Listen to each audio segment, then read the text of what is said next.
Super ಆಗಿತ್ತು.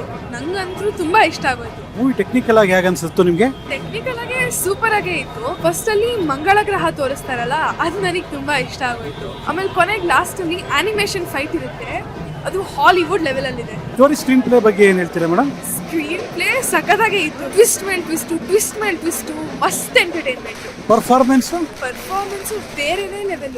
ಆ hero transformation ಇದೆಯಲ್ಲ, ಮಾರ್ವೆಲಸ್. ಟ್ರಾನ್ಸ್ಫಾರ್ಮೇಶನ್ ಅಂದ್ರೆ ಮೇಡಮ್? ಅದೇ ಆ ಹೀರೋಯಿನಿಗೆ ಟ್ರಾನ್ಸ್ಫಾರ್ಮೇಶನ್ ಮಾಡ್ತಾರಲ್ಲ ಅದು. ಅಂದ್ರೆ ಇದರಲ್ಲಿ ಉಪೇಂದ್ರ ಅವರು ಹೀರೋಯಿನ್ ಆಗಿ ಟ್ರಾನ್ಸ್ಫಾರ್ಮ್ ಆಗ್ತಾರಾ? ನಾನು ಉಪೇಂದ್ರ ಬಗ್ಗೆ ಮಾತಾಡ್ತಾ ಇಲ್ವಲ್ಲ. ಉಪೇಂದ್ರ ಅವ್ರದ್ದು UI ಮೂವಿ ಬಗ್ಗೆ ತಾನೇ ಮಾತಾಡ್ತಾ ಇರೋದು ಅಷ್ಟೊತ್ತಿಂದ. UI ಮೂವಿ ಇನ್ನು ರಿಲೀಸೇ ಆಗಿಲ್ಲ, ನಾನು ಹೆಂಗ್ ರಿವ್ಯೂ ಮಾಡ್ಲಿ?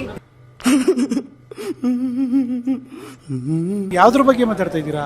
ನಾನು ಮಿಸ್ಟರ್ ರಾಣಿ ಅಂತ ಮೂವಿ ಟ್ರೇಲರ್ ನೋಡಿದ್ದೆ ಯೂಟ್ಯೂಬ್ ಅಲ್ಲಿ, ಅದ್ರದ್ದು ರಿವ್ಯೂ ಮಾಡ್ತಾ ಇರೋದು. ಉಪೇಂದ್ರ ಅವ್ರು ಬಿಡಿ, ಗ್ರೇಟ್ ಡೈರೆಕ್ಟರು. ಮೂವಿ ಸಖತ್ತಾಗೇ ಇರುತ್ತೆ. ಏನ್ ಈ ತರ ಬಿಸ್ಕೆಟ್ ಹಾಕ್ಬಿಟ್ರಲ್ಲ ನೀವು, ಸರಿನಾ? ನಾಳೆ UI ಮೂವಿನಲ್ಲಿ ಆ ಟ್ರೇಲರ್ ಲಾಂಚ್ ಆಗ್ತಾ ಇದೆ, ನೀವು ಫಸ್ಟ್ ನೋಡಿ, ಅದಾದ್ಮೇಲೆ ಬಂದು ಹೇಳಿ. ಎಲ್ಲರೂ ನೋಡಿ. Sudeep fans, Darshan fans, Dhruva Sarja fans, ಪ್ರತಿಯೊಬ್ಬರು ನೋಡ್ಬೇಕು. ಕನ್ನಡ ಪಿಕ್ಚರ್ ಪ್ರತಿಯೊಬ್ಬರು